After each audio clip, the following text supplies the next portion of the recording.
Sir, welcome to this interview. ADIPEC is celebrating 40 years this year. What are you looking most forward in this session or this event in 2024? Well, first of all, I'm delighted to be here. It's my first ADIPEC in person. I spoke virtually during COVID, and I'm delighted to be here. You know, this conference is happening during a pivotal week, really, at a pivotal time in energy markets, policy, and geopolitics. So in particular, given the diversity and the breadth and the impressive quality of all the participants, looking for ideas about how they see the energy transition discussion shifting, how they see energy markets, both fossil energy and renewables, shifting, and how those markets are interplaying with broader macroeconomic and geopolitical trends in the market. It's just a very fascinating and pivotal time in energy, and this conference is superb for bringing together all the major players. How do you see this energy transition evolving or shifting? You know, I've been studying energy markets and policy and geopolitics for over 30 years. What I've learned is that about every 5 to 7 years, there's usually a big change, somehow. And I think where we are now is we're transitioning from a period that started with the Paris Agreement in 2015, where there was high hopes of very rapid decarbonization, very rapid displacement of oil, gas, coal, with renewables and electric vehicles. And I think, though, 5 years later, 6 years later, I think there's a more pragmatic and more mature and more reasonable sense of how quickly the transition will take place. Interest rates were low back then, they're high now. Inflation was low back then, they're high now. Oil prices were low back then, they're higher now. And we've had geopolitical issues to deal with. So it's not that the transition is unimportant. It is, but it's that investors and policymakers and market participants have been distracted or preoccupied with other issues, such as security, affordability of energy. But in a sense, that's where the discussion belongs, among those three topics: sustainability, security, and affordability. And that's where we are as we're moving in that direction.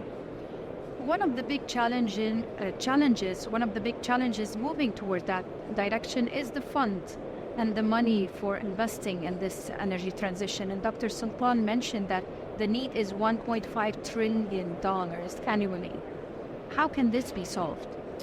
Well, so at the end of the day, investors want a return on their investment. And they have to be confident that the fundamentals, the technology, and very importantly, the policy will be backstopping those investment ideas. While the UAE is very impressive in the amount of capital it continually invests in decarbonization and also technologies like CCS and hydrogen that can use fossil energy, many investors outside are beginning to have second thoughts, and they're beginning to doubt whether policymakers will follow through on their commitments to implement policies, whether it's subsidies or mandates that are required to make that return on investments. And when you look at the record in Europe, the United States especially, it has been mixed. There are instances where governments have stepped back from imposing things like a boiler ban in Germany or congestion pricing for cars in New York City, where they reduced taxes on oil and gas during the 2022 energy price spikes. So I think outside the UAE in particular, in the West, investors are beginning to wonder whether politicians will, as we say, walk the walk. You know, they can talk very well and make aspirational speeches, but that's the questioning that's going on. So investors want to make sure that there's a return at the end of the day. How important is to have events and platforms such as ADIPEC?